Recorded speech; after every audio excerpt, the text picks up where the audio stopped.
what for the live participants, it's going to be very interactive, and I think it'll be a better use of where we're going. So let me walk through what are the objectives for the next hour and 15 minutes. When we get done, it's just, again, a quick review of the process component of EOS, but then really understanding the power of systems and SOPs within the process component. I think there can be a lot of confusion between what do we mean by, core processes and systems and SOPs, and how do they all fit together. I then want to go through and develop a core process so that it guides you in developing your own core processes and then giving you some next steps. So just very quickly, Crystal, if we hit those objectives, does it make the hour and 15 worthwhile for you? Yes, definitely. Okay. Karen, how about you? Same. Excited. Okay, cool. So then what does it look like? So that's where we're going. How are we going to get there? Our agenda. Again, first I'm going to go over the process component. Then I'm going to review quickly the 3-step process documenter, which is the tool that we use in the process component. Then we're going to talk about the power of systems and SOPs within the EOS process, core processes. And then we're going to talk about approaches to developing core processes. We're then going to do the group exercise, and we're going to develop a core process to guide you in the other processes. We'll have next steps, conclude, and we'll have you out of here promptly at 1:15. So that's how we're going to get there. The format. Again, there's a lot of education. So in the beginning, a lot of talking on my part.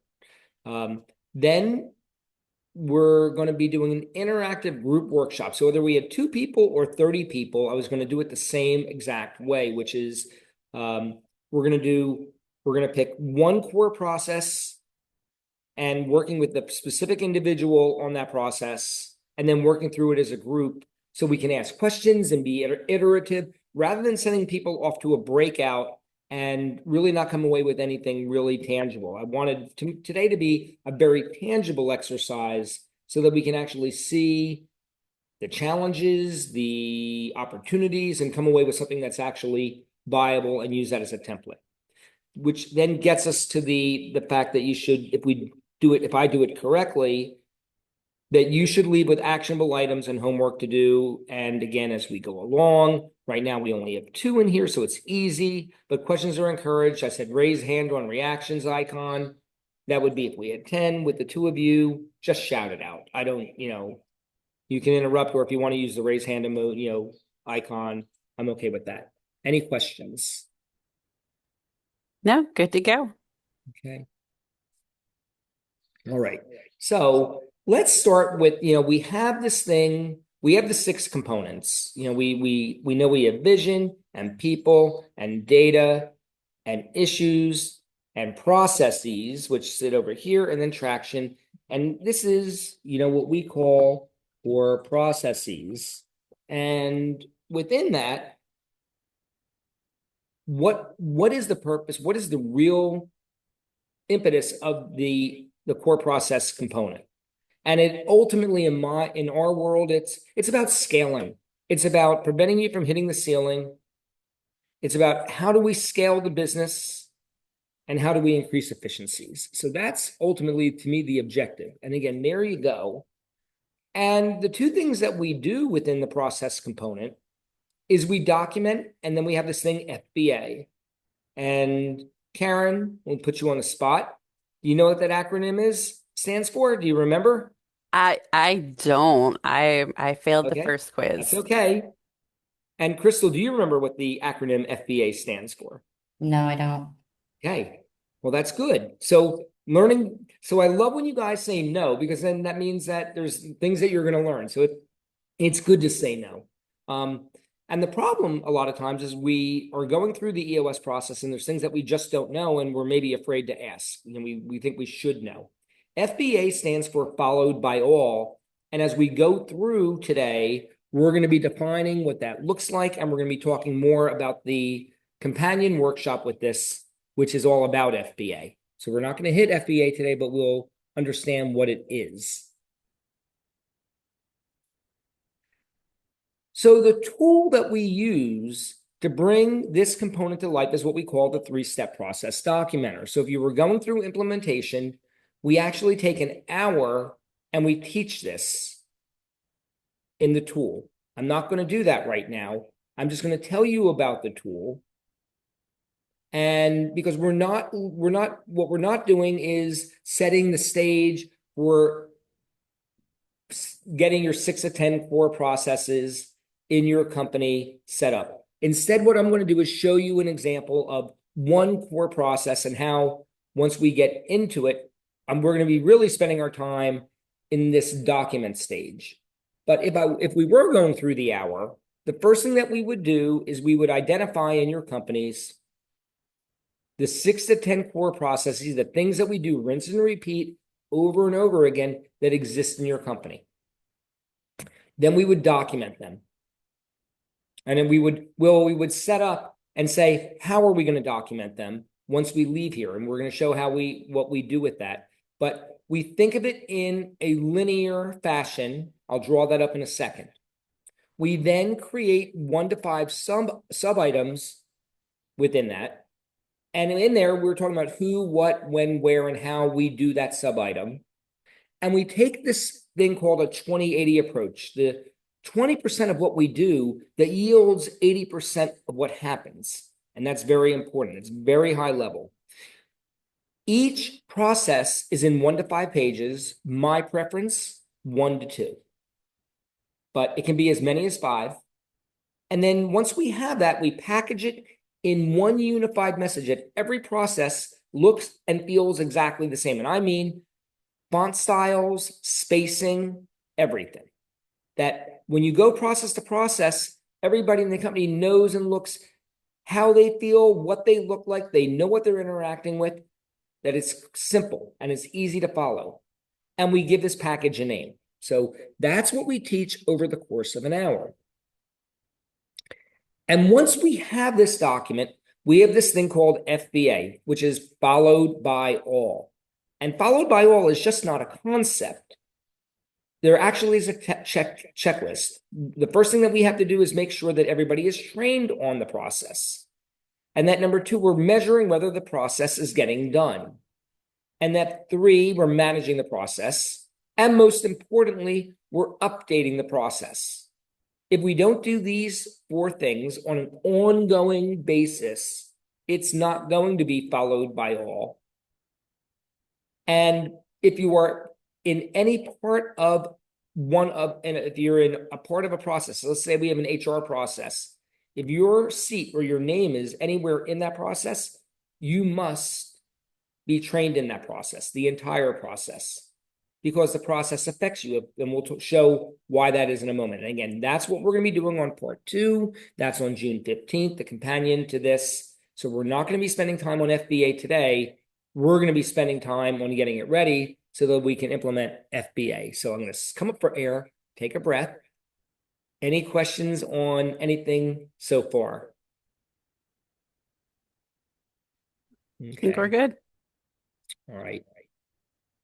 So what do I mean by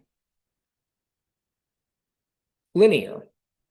And I'm going to bring up my whiteboard. So I'm going to stop sharing that screen. So know that every company has a bunch of processes. We have HR, maybe we have finance, probably have some marketing, maybe we have sales. Usually we have a few different ones in ops because that's usually the heaviest. And what we're saying is that most companies have usually 6 to 10 processes that they repeat over and over. And when we think linear, we do think linear. So this is not a flow chart, and it's not an SOP. It's not the detail. You're going to see that in a little bit. But every one of these processes has a number of steps.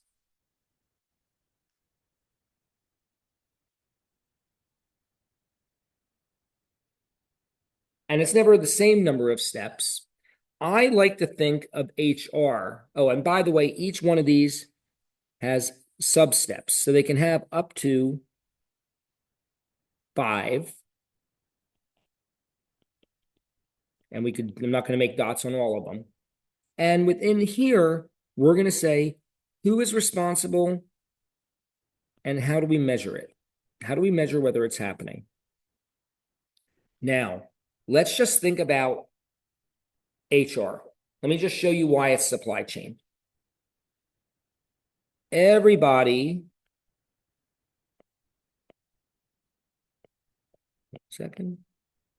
everybody has to attract talent. Let me make it a little bit darker.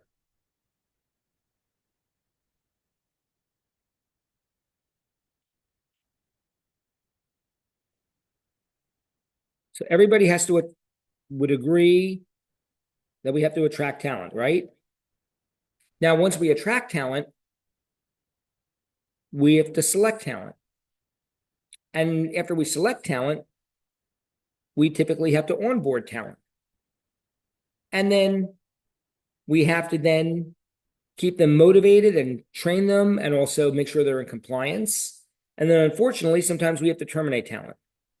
So Karen or Crystal, does anybody want to dispute that that's pretty much common steps that we have to follow? Nope. Now, watch. If this right in here, the second step is select talent, let's just say that we're doing a bad job in selecting and we have a problem there.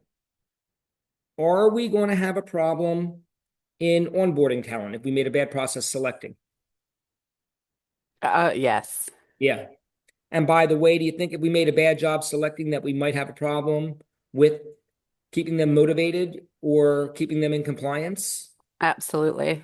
Right? So that breaks. Oh, and by the way, do you think we're gonna have problems down to termination? Or it's gonna be a heavier lift? Heavier lift, definitely. All breaks downstream. And that's what we want to do with all of these processes. We want to make sure that whatever is upstream shows the impacts going downstream. And we're going to talk about what underlies this in a moment. So I'm going to come back to the presentation for a second.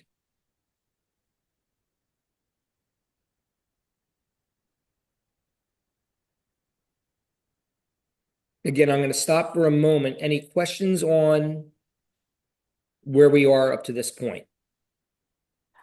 So in my brain, and I don't believe I went over this, or if I did, it was a very long time ago. I'm thinking about the cause and effect and already applying it kind of in our current world. That there's other steps that weren't talked about and whether they're sub-steps or what that looks like. And that's really understanding what the role and the goals are in order to attract and select the right talent. So Yeah. where does that process start, or does it join with another process of sorts? So let's see if what we're going to do now answers that question. And if it doesn't, Karen, then I want to come back to that. Okay. Okay. So I wrote down 80-20 approach. It's really 20-80 approach. Phil Cooper had a bad moment when he put his deck together.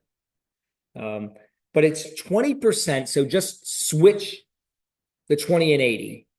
But it's the 20% of what we do to yield 80% of the results. It's not the detail. But SOPs and systems are the detail. And the devil is always in the detail, right? SOPs and the systems, or what some people call process and procedures, PMPs, they are all the things that underpin the core process. So if we were in selecting talent, we probably would have, well, we not probably would have, we would have a number of either standard operating procedures or process and procedures, PMPs, that describe exactly what we do to select talent. It would probably say, how is the interview set up? Who sits in the interviews? What kind of interview questions are we asking? Are we doing a values interview first? How do we validate the values interview? Are we going to do a competency interview? Where do the competency questions come from?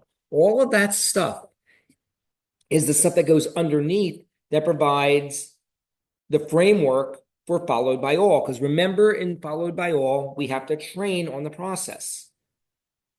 So the process is going to be very clear that this is over in a big picture, what we're doing, the steps that we're going to do. Maybe the step would be, we screen and then we interview and validate.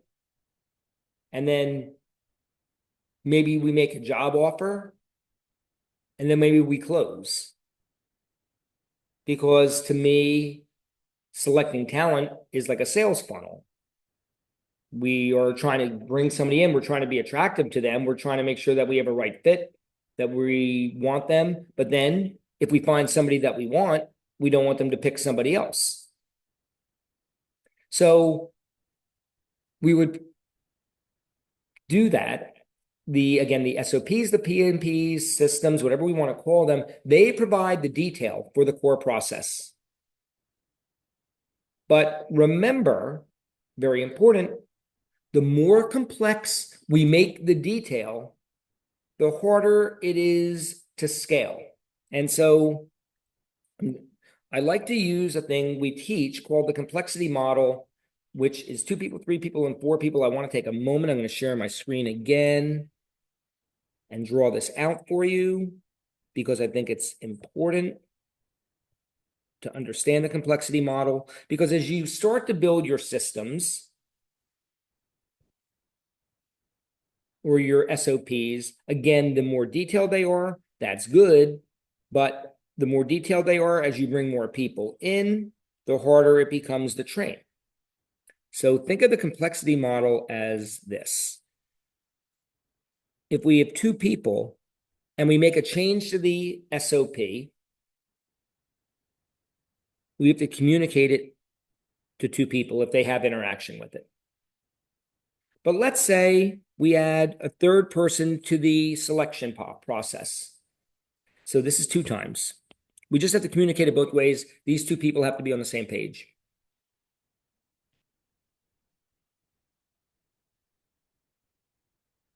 When we add the 3rd person, this happens. And that goes up. If you count the arrows, there'll be 6 of them.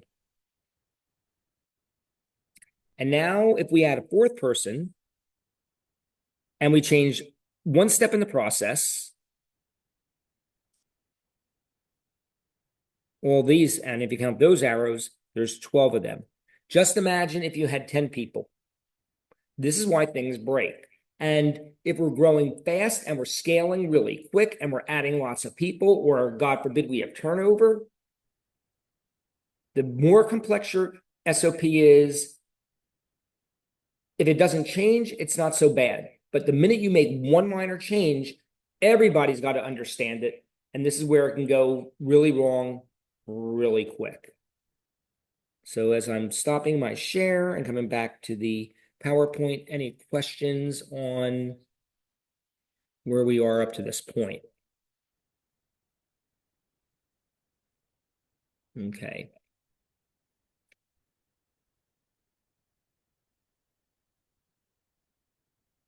So when I'm doing SOPs, process and procedures, I like within each core process, like the HR process, to list the SOPs or the training documents that are associated with it. So you quickly know for that core process the things that are there. And so I think this is not pure in EOS. I think it's a very, very good way of doing it. You're going to see a thing called Playbook Builder later on. They've built their software around that. Core process is the high level, but we still need to know what the detail is and where to go get it. When you think of 2080, think of a fighter jet. This came from a talk that I heard actually 10 years ago. It was great. It was a bunch of Air Force pilots that are now going out and doing leadership training. And what they say, I've never seen it, is anybody have anybody in the family that has a member that has flown a fighter jet? If you do, then you could tell me I'm wrong. But this is what I was told, is that in a fighter jet, there are laminate cards. And if a light goes off, a blinky light, you've been trained to know what the blinky light blinking is if you're a fighter pilot. But God forbid you just have that moment where your brain gets stuck. Does anybody's brain ever get stuck? I can tell you mine does. And in that moment of truth, when the blinky light goes off, and if your brain gets stuck, it's a bad day, especially if you're like going Mach whatever. So what they do though is they flick to this laminate card for that blinking light. And on the thing, on that laminate card, it just says 4 things. It says control, thrust and power, altitude, and eject. And what it tells the pilot is, do they have control over their jet? Do they have enough thrust or power to get through it? Do they have enough altitude with the distance till they get to the ground? And if not, get out of the plane. Now, let me ask you, if I gave you that in a fighter jet right now, would that help you very much? Probably not. Wouldn't help me a whole lot. So without the standard operating procedures and systems, the 20%, which is control, thrust, power, altitude, and eject, doesn't help me. But if I've been given the training, if I know how the fighter jet works, if I've gone through everything I'm supposed to go through,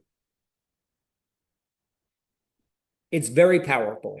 Now I look at it, all my training comes back, everything comes rushing back at me. I know what to do. Oh, and by the way, if the plane goes down,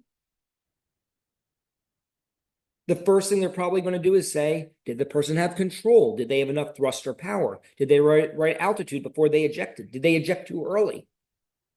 Because they can dive deeper into the standard operating procedure and the training and all that. They're going to do that. You see, if a core process is broken, if we aren't hitting the measure, we then are going to dive deep and find out why it's not happening. Is the standard operating procedure wrong? Is what we set up the detail wrong? Or is it the person didn't do it?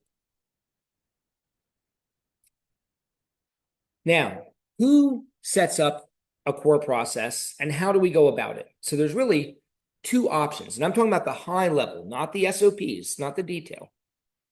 1, we can pick a person that understands the process, somebody inside. This is typically what we do.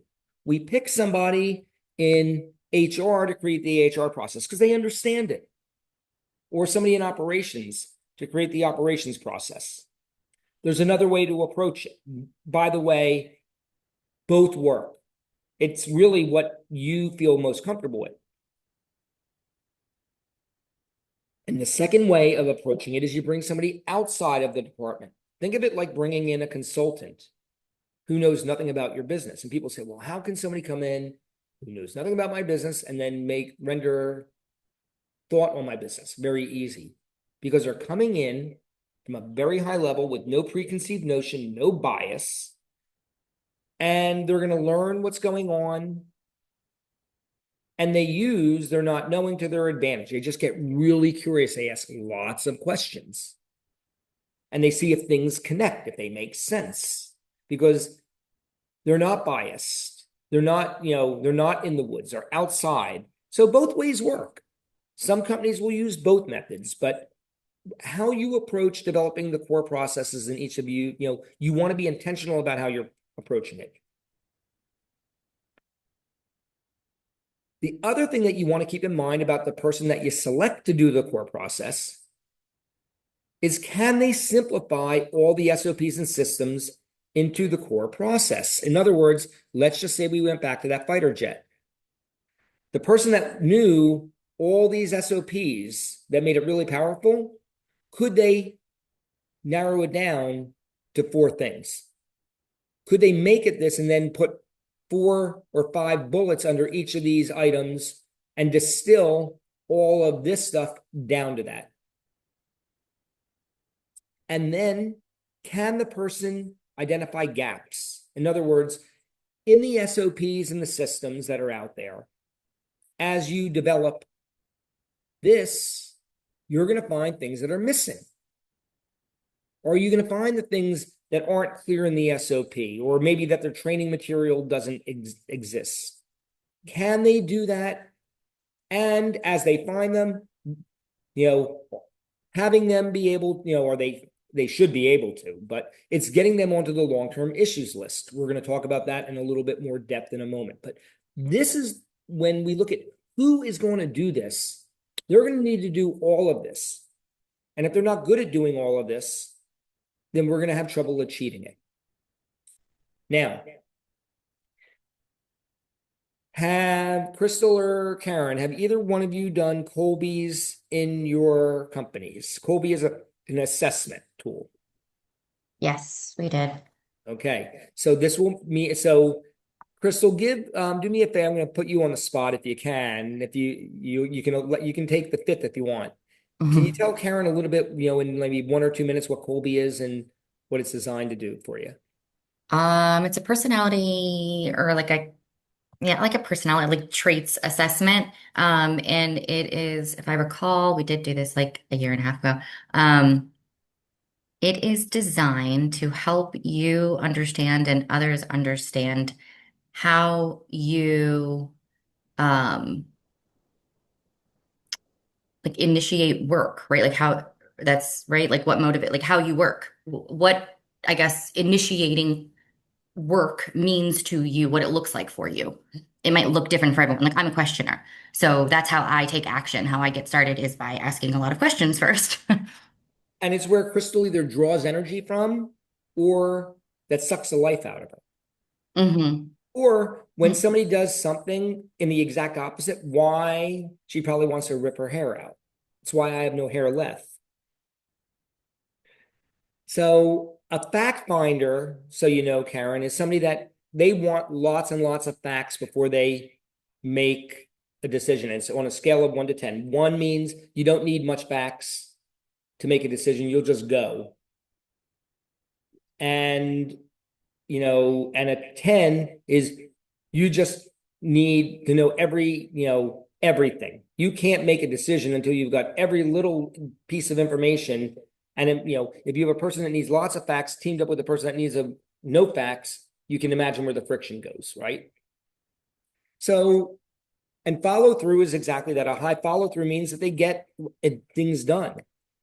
And a low follow through is, somebody that, when they actually get it done, you're shocked. And a quick start is a high quick start, a 10 quick start. They hear an idea and they run with it. And so you imagine a high quick start with a low fact finder. That's the person that, they hear something and they, without any facts, they just go and they do things. And a low quick start is they move more methodically. Well, for the person that's doing the core processes, the ideal range is a 6 or 8. We want this person to be capturing the important details without over documenting. And for follow through, we need this person to be higher. We want them to create structure, sequence, consistency, and repeatability. And we don't want them too high on the quick start level because we want them to improve and simplify the process without constant reinvention. We don't want them constantly changing it. So Colby is a great tool to help us leverage who we're going to select. Now, how do we go? So once we have the person that's going to do it, how do they go about doing it? 1, they're going to review what is currently documented. They're going to take all the SOPs and systems and they're going to absorb them and make sure that they understand them. Now, what I like to do, there's, this is not pure in EOS. There's many ways you can go do it. This is my suggestion. So number 1, 2, and 3 are my suggestions. 1, I like my clients to have somebody review their SOPs and systems, understand it first. Then I want them to go interview people. I want them to go talk to the staff and get their insights. Where is it working? Where is it not working? Is there something, could we do it a better way? And then I just want to watch. Sometimes I'll have somebody observe before they interview. Could be both either way. Sometimes just go watch and see what's happening and just take notes. sometimes interview the staff, maybe do a little bit of comment. But observe means you just cross your hands and you're just simply watching, taking notes. It's kind of uncomfortable for the people that are being watched because they're not sure what you're looking for, but it's great to observe. It's a great, great, great thing. And then we start to document, which is I want to take all that stuff and distill it down and figure out which SOPs and systems support which core processes. And then figure out the sub-items, the 1 to 5, of who, what, when, where, and how. Again, thinking about going backwards to this, thinking that each one of these has 5. Which standard operating procedures go with what? Where do they go? And are there any gaps? Is there anything missing?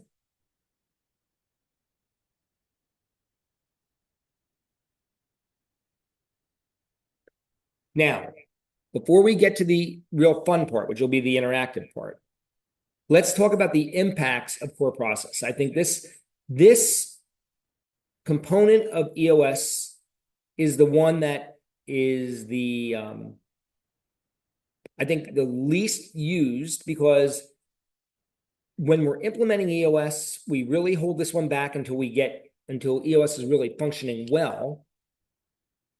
And then in many cases, it's not given its full, it doesn't get the full intensity. Either the implementation, the company is graduating and they don't do it. So a lot of things that happen. But what I can tell you is when it is done correctly, of all the components, it is the most powerful. And why? Because it impacts so many different things. And by the way, the companies that do core process really well do remarkable. It turns everything into hyperspeed.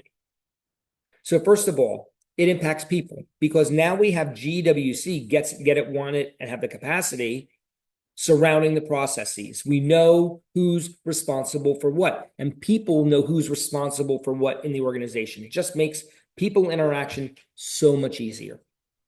The data component goes up remarkably. Remember, the scorecard is activity-based, but we typically don't know the activities that get things done. When we do core process, we know the activities that are getting done, because core process is all about activity.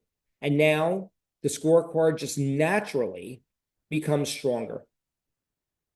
Individual measurables, which are the outcomes for each person in the company that tells them whether they're winning or losing. Well, if we know what processes they're involved with and how we measure them, and we know what success looks like, a lot of times individual measurables become better and clearer for each seat. The issues list. 2 things happen here. Number 1, the short-term issues list, the L10, and the long-term issues list that is represented on the BTO, each get stronger. The long-term issues list gets stronger because those are the gaps that we find. Remember, if it's on the short-term list, the solve should be 1 week or less. It's easy, it's quick, it's a quick nudge, and it's not a lift. If it's a big lift, it should be going on to our long-term list, the BTO list. And we're going to talk about that in a moment. So if it's on the long-term list, we know it's out there. But when it's on the short-term list, that yields better IDS at our L10s, because when something goes wrong in the company, we can look first at the core process and we can ask ourselves, what is the root cause? Is it that the process is broken? Or is the process working and do we have a people problem? Or sometimes it's a data problem. Data would mean the process is right, but the math is wrong. We wanted, maybe we said we needed to attract 20 people to select one when we actually needed to attract 50 to select one. So the issues component gets much stronger, and the traction component gets stronger, because where traction comes from is rocks, and rocks happen at our quarterly sessions or annual session. And they come from the long-term BTO. Those are the gaps that the person that's creating the core process finds. or that we find as we're going after the process is working, if something breaks, we find out whether we can fix it right away or it's, there's a bigger thing. And we create rocks to fix the gaps. And by the way, once we have the core process and we're doing followed by all, maybe we have the core process figured out. We just don't have the training figured out. And that would be rocks to support FBA. So the traction component gets better because we know what's on the long-term issues list, and then we create rocks to solve for those long-term issues. So again, let me come up for air as we get ready to go interactive. Any confusion, any questions that I can answer before we get real?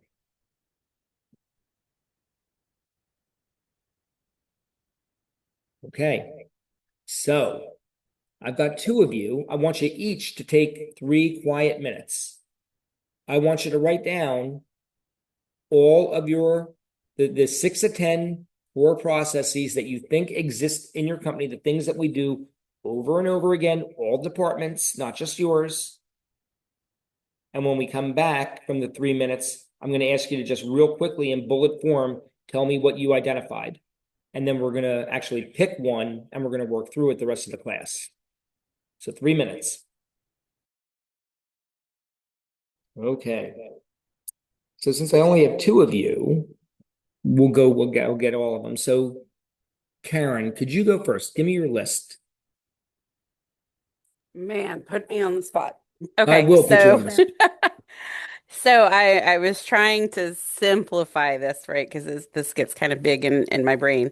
So we have business development and sales on our end, and they're two different things because we buy and sell. So Oh, I so had biz dev buy, biz dev sell. correct. Okay, good. What And else? then I have the service delivery aspect of it. So once we have the deal is the Yep. follow through.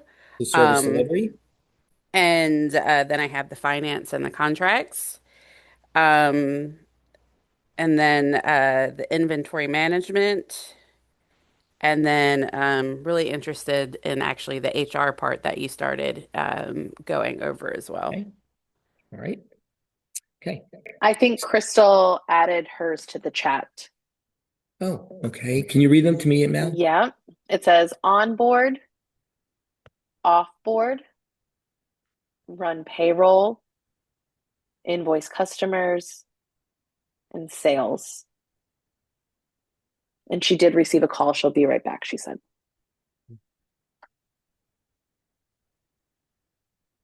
So what we're going to do is I'm going to get a volunteer. Since she's ran away, Karen, I'm going to volunteer you. There you go. Hey, I appreciate it. So my question of so know that there's 3 things we're gonna look at. One, that we understand a process, that you know somewhat of the SOPs or systems, or could identify gaps in that you're willing to share. So here's your 6: biz dev buy, biz dev sell, service delivery, finance, contracts, inventory management, and HR. Which one do you think you understand the best, Karen? Um, in my space, the one that I'm most involved in would Yeah. be the HR piece. Okay, so let's do this one because you're going to know what it looks like. So first of all, what do you believe your steps are? Major steps. I feel like I should cheat and go back to what You can. you initially said. But I am going to put a step in front of attract talent, and that's understand the business need. And I think that this refers back to the question that I had asked prior. So looking at the rest of our Don't go there process. yet. Oh, sorry. No, it's okay. So we're just going to identify the steps. So Oh, biz okay. So go need, quick. So business need from that would be building out the job description. And I don't know. I'm going to stop talking and let you ask if you want more clarity. yeah. Uh, So job description, I think, is going to be a subset. okay. Fair. So let's just pretend for a moment that we say Attract talent. We'll go right to attract talent. And let's talk about the sub steps. You need a JD. We probably need to advertise. Yes. What else do we need to do? Um, my, my brain just No, that's went blank. okay. So the job description is going to entail the entire role, understanding, and so I do a little bit of this up front with diving a bit deeper into the skill set that I'm looking for. And so I'm assuming probably more of the job description. We'll just put it completely in there. So job description, advertise, and I set a target for when this is going to happen. Good. So maybe it's 3. We can always add more. Okay. And then from there is selecting the talent. So, and again, not sure how deep, but there's multiple steps to that is taking in the pool of applications. Um, To collect the pool. Correct. And then we do kind of a first glance as to matching So maybe some screening. screening. And then we do um a phone screening, and then we do an actual in-house interview at that point.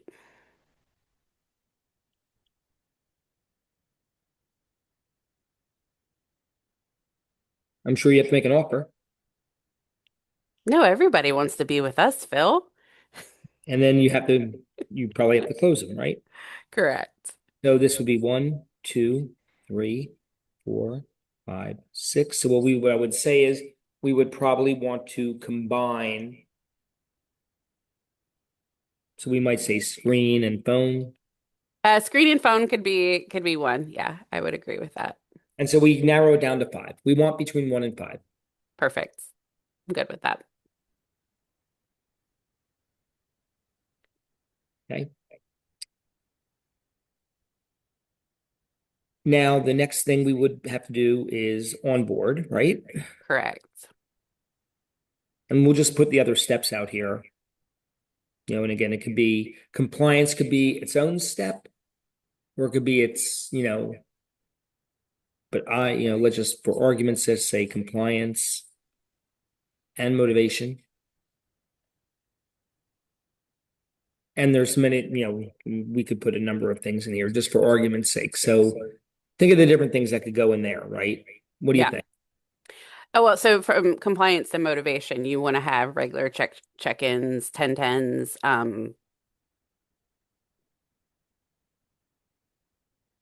And are we skipping the onboarding Yeah, where we go yeah, I through just that? and you know what, we would go like this. And the same thing on this one. Got it. Because we're not Okay. going to be able to build out the whole thing by any stretch of the imagination. Come on, Phil, we can do it. Maybe. But let's just focus for the moment. Which one do you want to focus on? Which step do you want to focus on next? Um, so to be completely honest, from what you initially talk through is if something breaks early on in the process, it impacts Mhm. the rest of the process.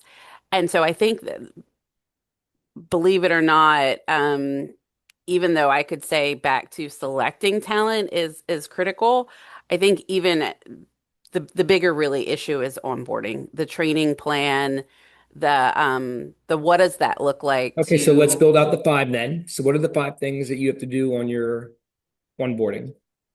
so on the onboarding, I'm trying not to go deeper than I need to go to, is Sure, identify right? training plan.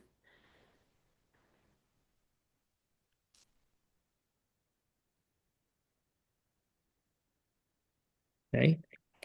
Um, Maybe let's just do it this way. I'm going to just take it down here so it's easier. so we can see. Yeah.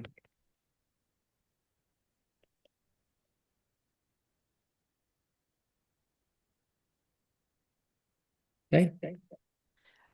System access. Okay.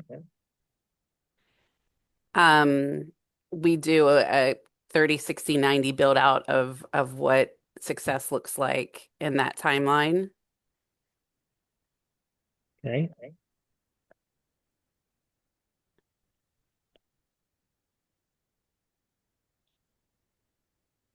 And I'm trying to, in that 30, 60, 90, that includes an alignment with the employee. Do you do that as just part of that, or There's no there right you or go. wrong.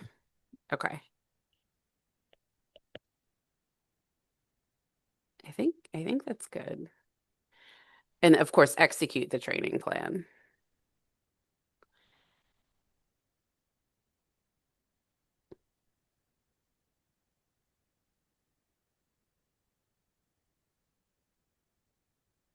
An execution of the plan might be including validation. Okay. Now, for each of these, okay, so first of all, who is responsible for identifying the training plan? So in the current world, I do that with the leadership of that person. So depending on what role they're joining as, So we the will, HR seat, right? yeah. So that would be HR seat and then the seat that's going to lead. With the manager or the lead. Correct. Good. But it's the HR seat that is ultimately responsible. Yes. And we can only have one person who owns the step. Doesn't mean they're actually doing the step, but it means they own the step, they understand the step, they're making sure the step happens. Okay. Okay. System access. Who's responsible for that? So that's our network administrator. Okay.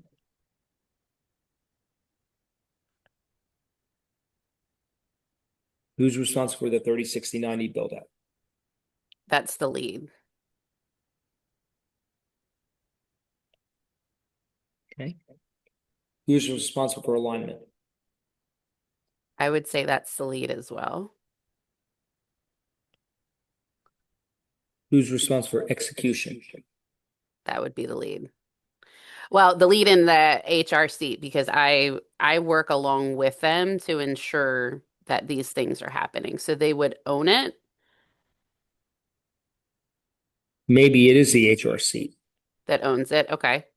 because they're going to make sure that the execution is happening. Because if the execution is not happening, somebody has to own it, right? Correct. And sometimes, and again, there's no right or wrong here, but sometimes we don't want the person who's doing it to be the owner of it because if they're not doing it, then they can sort of mask it. Yeah, and that's the point of the validation to ensure that we do have a plan for the employee's success and that we're mapping those steps Right. and meeting that. Yeah, absolutely. I see that. Okay, now.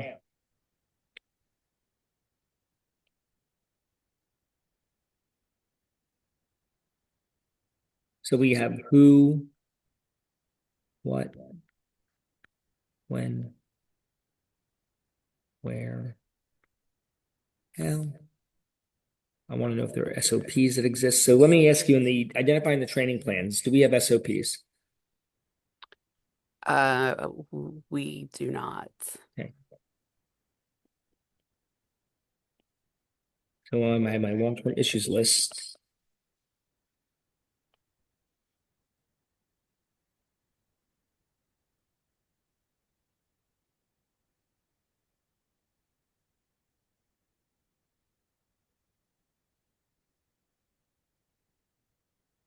Are there any SOPs with system access?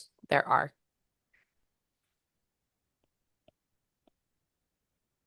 Okay. What about 30, 60, 90 build out? There are. And are they pretty solid? I think there's always an opportunity to They can look always get back better, and but are review. they Yeah. right now they're good enough? Yes. Okay. What about alignment? Is there an SOP on how we stay aligned for the lead? No, I would like to work on that.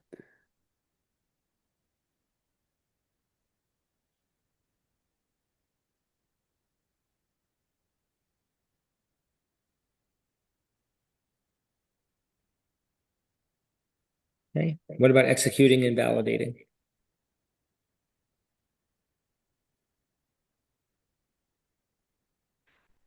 If it's in my head, it needs to be documented. Dang, Phil. But you can see how it gets real strong though, right? Absolutely. And it's the power. It's okay. Look, most companies don't have this stuff, but it's identifying it and intentionally knowing what we have to work on and getting it down so that we know quarter by quarter what we're going to work on. By the way, if we're fully rolled out with EOS, this is why process is better done when it's fully rolled out, because now we have 30 people in the company that can work on this instead of one person working on it in the company. Yeah. That's the Agreed. power. Now, that doesn't mean that we can't, in lieu of rolling out EOS, it doesn't mean that we should be not working towards it. It just means that it's harder and it's going to take longer and it's more of a slog. Okay. Agree. Now, how do we measure whether the step is getting done?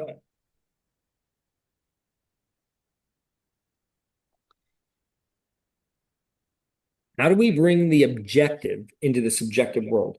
How do we know if the training plan is actually done correctly? So this is where the word alignment is in there as well, because the training plan is should be in existence before you even start, right? So before their first day. So the plan itself is in existence, but the execution and the validating that is doing it is where the measurement. So are they, and it's two steps. There's some of it that's systematic through our vendors, and then there's other that are one-on-ones. But we have no So, data right now, right? There's no objective measure to know if the training plan is done correctly, correct? Or um, yeah, I would agree with that.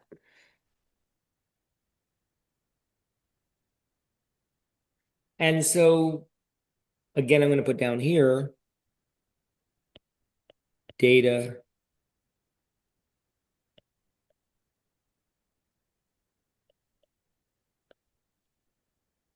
And so, for example, maybe, and again, just talking out loud, talking through it, maybe it's going back to the new hire and, periodically getting from them their assessment of the training plan.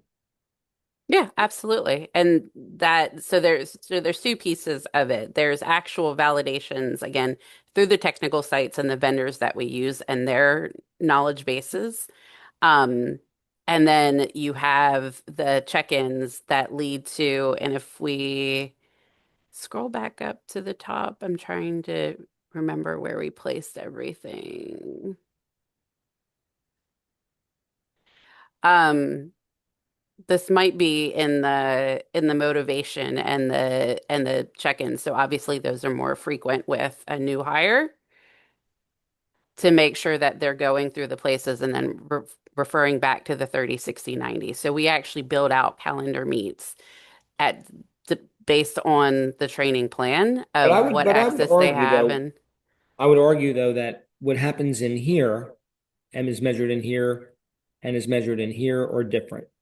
That fair. Okay. that this ends and then this takes over. Motivation that while we're constantly training somebody, there's a difference between the onboarding training and the ongoing training to be great at your position. Okay. So an easy cutoff then would be your 30, 60, 90 then, right? Mhm.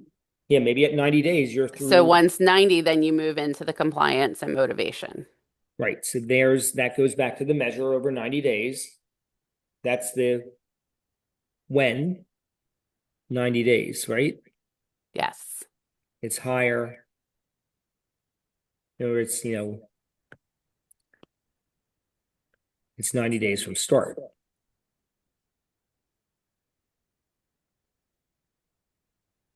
And how we do it, it's our SOP.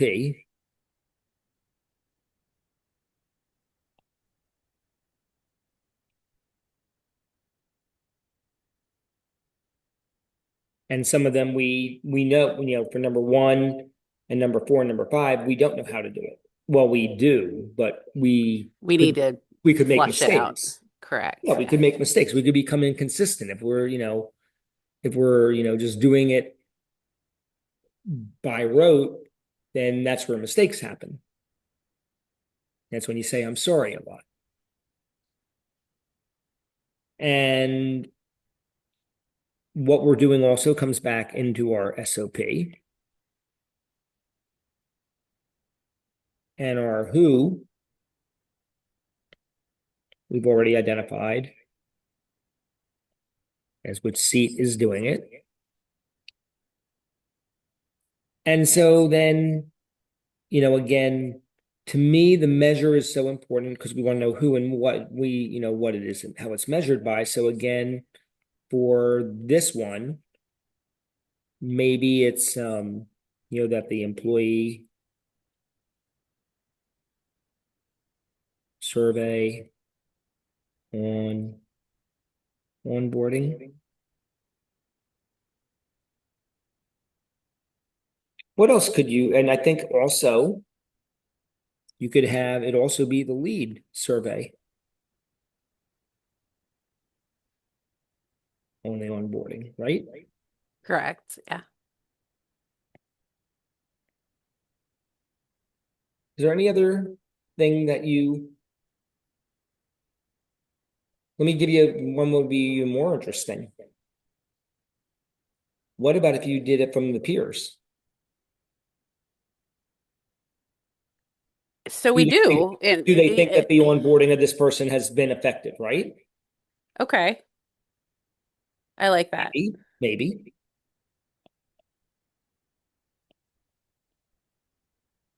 Not saying that there's no right or wrong. I mean, there's many ways to approach it, but again, it's the thought process that you're trying to go through. Well, How and what do we're we trying to know- understand is the competency that they've achieved as a result of the 30, 60, 90, and what comes next. Well, ultimately, what you're ultimately trying to do is determine is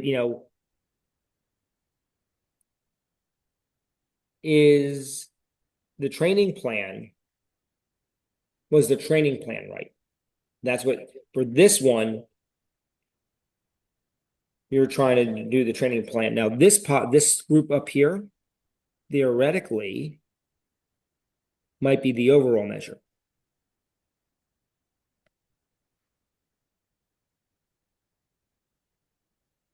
Of all 5 of these things, right? Definitely. Like if this is off, it just tells us the whole process may be off, right? Correct.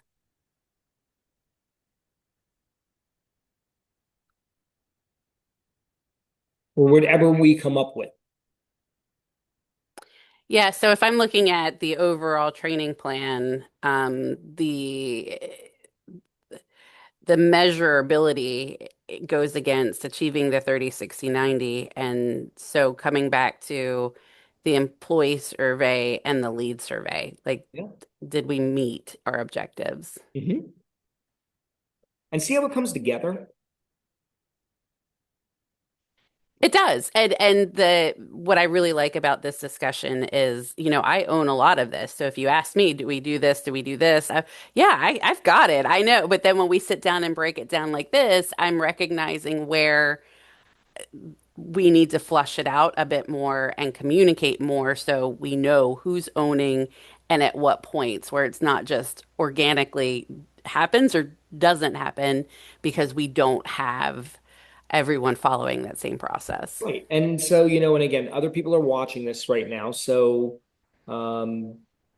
let's just pretend for a moment that TTP, where Karen is, let's say they have 50 employees. I'm just making that number up. And let's say they catch fire and they grow to 200 over the next year. If this is not in place correctly, they could very easily blow up. Yeah, definitely. Because They go right from now 50 to- it's me, right? The whole thing of scaling is right now it's me. But no, when it's not me, and even being me, you know, I need to make sure that everyone is aligned. That's right. And again, the faster we scale, the more this stuff will break.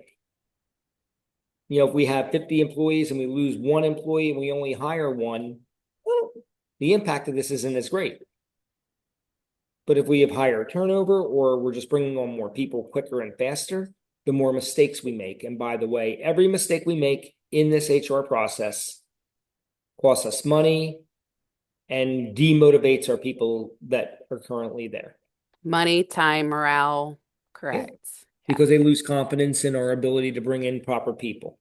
Well, and the other thing I'd argue back is how do you identify where it breaks if you don't have it like this, right? Because there's so many places where the system can break. Did we not select the right talent versus is our training plan? And if we don't have this built out, how do you go back and adjust? Right. Now you go back to Karen's 6. Now you go back and you do the same exercise and you have to decide. So Karen is in. She picked one where she was in. She understood. So if you remember back to the slide where we said you could pick from somebody that understands the process versus goes in and looks at it. Well, if Karen was to select biz dev by, she couldn't do that exercise right now. And for the exercise, we needed somebody that understood the process because otherwise this group exercise would not work. But Karen certainly could go do biz dev by and then go in and do the things that we talked about, which was, gather up, ask for any SOPs or things that are written down, like what exists currently, and review it. By the way, AI can make that a lot easier for you these days. Upload all the stuff and give me a summation of, what do you see is out there? What are the gaps? Give me an overall summary. So Yeah. there's things that we So can do to speed this up. I think I missed the last session we had, but the session prior to that, AI came up in it. And one of the things that I would caution or that I look at with AI is I don't put things in and then take an answer from AI as the end all be all. I understand my prompts. I validate. I make sure AI is not hallucinating and I'm learning along, right? It's a powerful Mhm. tool, but if you sit in the back seat and let AI drive, you can go down some real windy roads. So ensuring that the prompts are correct, that you understand what you're looking to get out of it, and that you're analyzing the results it gave you, so then you have more knowledge for the next time and the time after that. The way I like to say it, Karen, is I treat AI as a person. And people, just because, I can tell you when Mallory and I are having a meeting, just because Mallory says it, doesn't mean I agree with it, or maybe she comes up with something I never thought about. And I go like, wow, let's explore that more. And I ask more curious questions because she's coming at with something that I've just never thought about. Yeah. So AI So is a tool. AI is, AI can be, as you I'll said, reflect back to my son who's in middle school and what his math teacher is always telling him, show your work. So when Mhm. I do that within AI, I ask AI to show me the work. That way I can break down through the steps and understand where it got to that point. And again, validate, learn, fight with a little bit, we'll say. I don't know that fight's the right term, No, but it is challenge, because right? You Mhm. challenge. because AI wants to please you and wants to tell you, oh, that was a great idea, Karen. And then you give it the exact outcome. Oh, that was a really like, of course it does. So it's a tool, it's iterative, but certainly it can help, especially when you're developing and trying to distill all this information. If you've got 20 documents, what might take you a week, you might call it down to 3 or 4 hours. Yeah, I mean, it's so powerful. It's so And then, powerful. and then once we have that information distilled, now I'm armed with information to go and interview and observe. Because Well, now, how hard is it to get to the starting point, right? that's right. So if you have a tool that helps you get there, then you can take those follow-up steps. So again, I will go backwards and say, if you're going from the outside, let's just say you were picking one of these other ones like service delivery, and you were doing it first step in my world, I gather all my existing information and I try to distill it down. I then go to the department and decide whether I'm observing people or I'm going to go down and ask a bunch of questions or maybe interactive. I've got to decide what my strategy is to go gather it all. And then I'm going to take all that information and then I'm going to come back and create these major steps in replacing biz dev and attract talent with the steps that I've identified that I think happen in service delivery and the sub steps, and try to find out and say who's responsible in orange, or what are the underlying SOPs? Do they go down to the issues list? Is there any data to validate whether, or to objectively determine whether it works? And now I can document the process. And we would do that for every one of these steps. Okay, so I'm going to stop sharing my screen and wind this thing down. So again, having gone through the exercise, I want you to think about the impacts one more time. I'm repeating the slide. If we just did the exercise we did with Karen and HR, we would be able to quickly or much more easily determine if we have any GWC issues surrounding the process. Is it broken anywhere? Is a lead having a problem? We would see it quicker. Our scorecard is going to get much better because we're going to know the activities that we're doing along the way and how much, needs to happen and what are we doing on a weekly basis. And the result, the scorecard gets better. Clearly, the individual measurables are going to get better. The outcomes we want for each seat will become clearer. Of course, we just saw the issues list get better because we added things to Karen's long-term issues list. And we gave her a chance where when she goes to her L10s, if they're in the middle of a hire and something's going wrong, we can go and we would be able to dive into where we do have SOPs. Is the SOP right or is the SOP wrong? And are the major steps happening? And then finally, we're giving Karen the ability to put rocks in place to fix the things. Karen cannot go back and try to fix all the gaps that we found.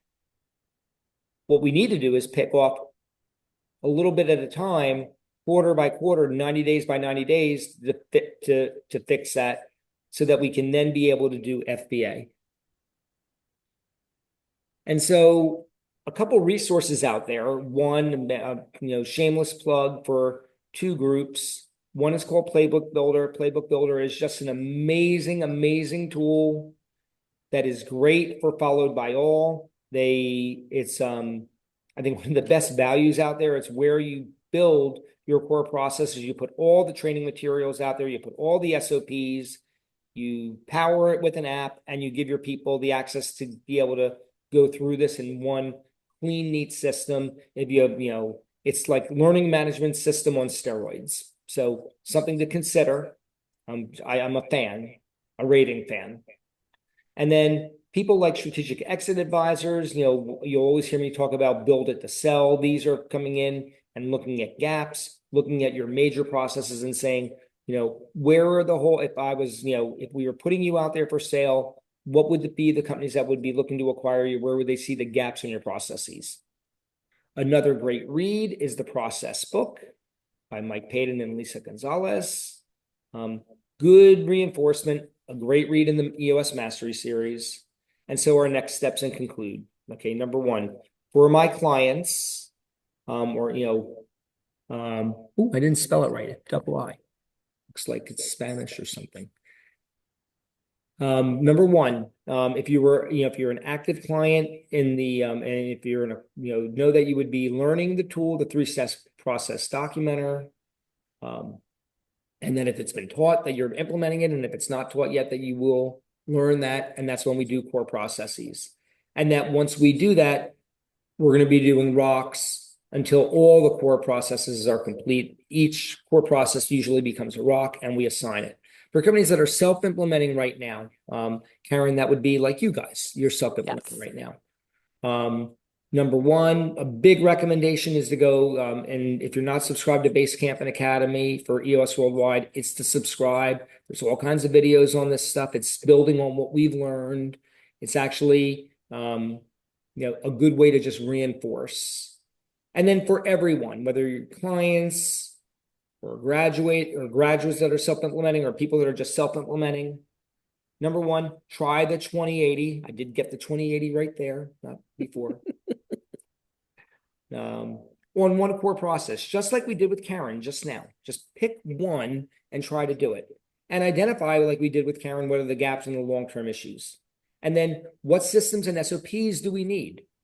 And then we would document it, getting ready for followed by all. And again, you would reinforce it with the process book and the recording of today's class. Again, the workshop series, there's one every month. The one that's coming up in June is part 2 to this. We're going to assume that in Karen's case, she has this thing built out. The question is, what do we do with it now? How do we make sure that it is followed by all? And then these are the series out for the rest of the year. So you should all have that. And so we're going to conclude. So Karen, you don't have to put it into chat. You can just tell me. You can, on a scale of 1 to 10, how would you rate what you got out of today? Was it worth an hour and 15 minutes of your time? Very much so. And How would you rate it on a 1 to 10 scale? I'm going to give you a 9. Okay.